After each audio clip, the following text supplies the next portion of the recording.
пәк шежіре. Ибрахим пайғамбар ұстанған дін ханифтік деп аталады. Аты мұсылманшылық болғанымен, заты исламға сай, яки Алланың қалаған ақ жолы еді. Пайғамбарлардың әкесі саналатын Ибрахим пайғамбардың Исхақ және Исмайыл атты екі ұлы бар еді. Ол Алланың құдіретімен Исхақтың ұрпақтары арасынан бірнеше пайғамбар шығатынын алдын ала сезіп білгенді. Алайда сүйікті жары Ажардан туған ұлы Исмайылдың нәсілінен пайғамбар шығып шықпауы беймәлім еді. Ақыр заманда соңғы пайғамбардың келетіндігінен хабардар Әзірет Ибрахим оның жанындай жақсы көретін ұлы Исмайылдың ұрпағынан тарағанын шын көңілімен қалайтын. Адам ата тарапынан іргетасы қаланған жер бетіндегі тұңғыш құрылыс Қағбада ұзақ жылдар әсерінен әбден ескіріп құлауға айналған еді. Алла тағала Әзірет Ибрахимге осы қасиетті ғимаратты қайта қалпына келтіруді бұйырады. Ұлы әмірді есітер-есітпес Ибрахим пайғамбар Исмайылмен бірге құрылыс жұмыстарына білек сыбана кірісіп кетеді. Қағбаның құрылысы аяқталған соң әке мен бала қол жайып былайша Аллаға жалбарынады. Уа Раббымыз, екеумізді бір өзіңе ғана мойынсұнатындай мұсылман еткейсің. Нәсілімізден де бір өзіңе ғана мойынсұнатын мұсылман үммет шығарғайсың. Һәм бізге құлшылық рәсімдерімізді көрсетіп, тәубелерімізді қабыл еткейсің. Шүбәсіз сен шынайы тәубелердің барлығын қабыл етушісің. Һәм тәубеге келіп, өзіңе бет алған құлдарыңа ерекше мейірімдісің.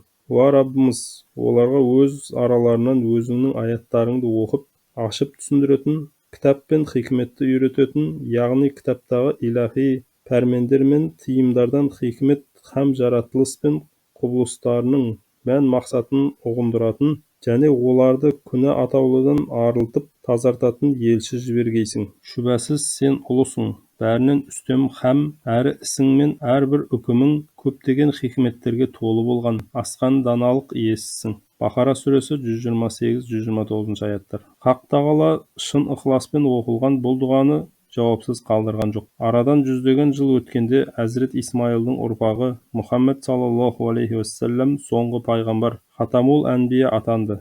Бүкіл болмыстың сұлтаны саналатын Мұхаммед пайғамбар мен арғы бабам Ибрахимнің дұғасымын дегенде жоғары аталған оқиғаны меңзейді. Әзірет Исмайыл үбірлі-шүбірлі болды.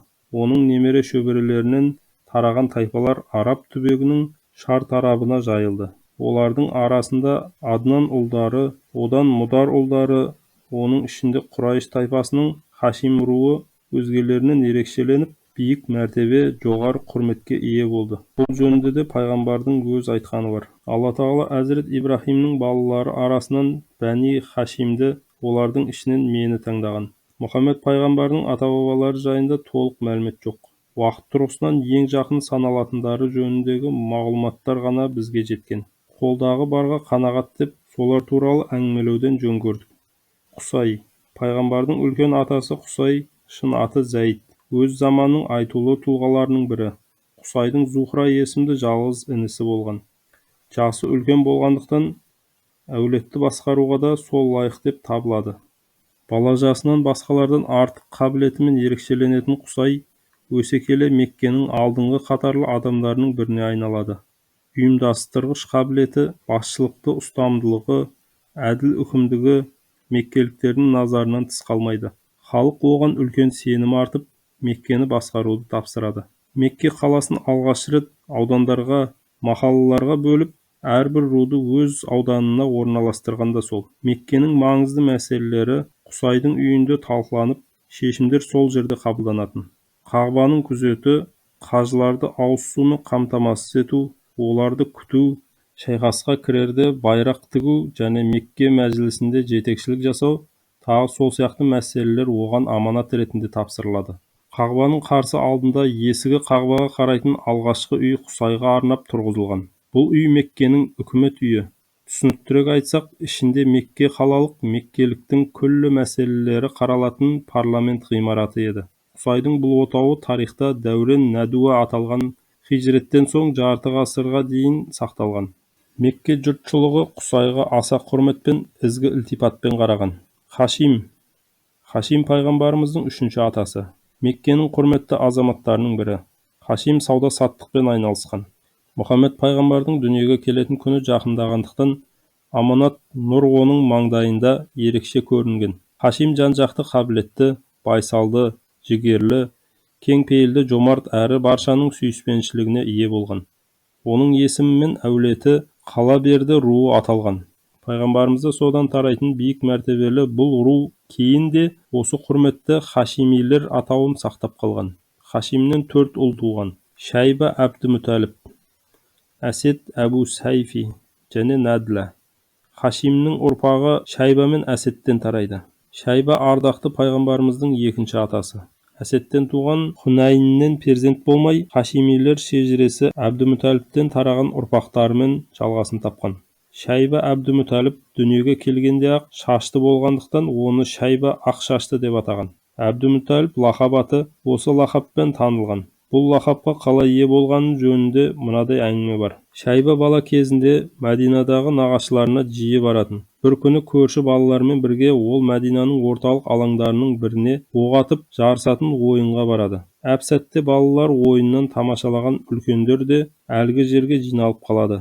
Көп баланың ішінен маңдайы жарқыраған Шайба жұрттың назарын еріксіз өзіне аударады. Ату кезінде өзіне келгенде Шайба асықпай садағын оқтап, өзіне деген асқан сенімділікпен садағын керіп кеп қалады. Оқ нысанаға дәл тиеді. Жиналған жұрт таң қалыса сүйісіне қараған сәтте Шайба: мен Хашимнің Бетха бегінің ұлымын. Нысананы көздей алмасам, атамның атына кір келтірген болар ем, дейді шабыттана шалқып. Оның айтқандарын жиналғандардың бәрі естиді. Әбдіманап ұлдарының бірі Шайбаға жақын барып, Хашимнің ұлы екенін нақтылап сұрап біледі. Меккеге оралған соң әлгі адам болған жайтты әкесінің бауыры Мүтәліпке баяндап береді. Осыншалықты қабілетті, ақылды баланың бөтен елде жүргендігін қаламайтынын да сөз арасында айтып қалды. Мүтәліп мұны ести сала Мәдинаға жол тартады да Шайбаны алып қайта оралады. Меккеге кірген сәтте ақ Мүтәліптің жетегіндегі балаға көзі түсіп, бұл кімнің баласы деп сұрағандар көп болды. Көз тиер деп қорыққан Мүтәліп еш ойланбастан бұл менің құлым деп қалай айтқанын өзі де байқамай қалады. Тіпті әйеліне де осылай жауап береді. Ертесіне ағасы алып берген қымбат киімдерді киіп далаға шыққан балаға көңіл аудармаған жан қалмайды. Барша жұрт оның кім екенін, қайдан келгенін таңырқай сұрайды. Білетіндер Әбдімүтәліп, яғни Мүтәліптің құлы деп, әбду араб тілінде құл дегенді білдіреді деп жауап береді. Кім екендігі кейінірек белгілі болғанымен, сол күннен бастап Шайба Әбдімүтәліп аталып кетеді. Егерде осы аудио жазбамыз сіздерге ұнап жатқан болса, өздеріңіздің лүпілдеріңізді басып, пікірлеріңізді қалдырып, және де достарыңызбен бөлісуді ұмытпаңыздар. Көңіл қойып тыңдағандарыңыз үшін рахмет.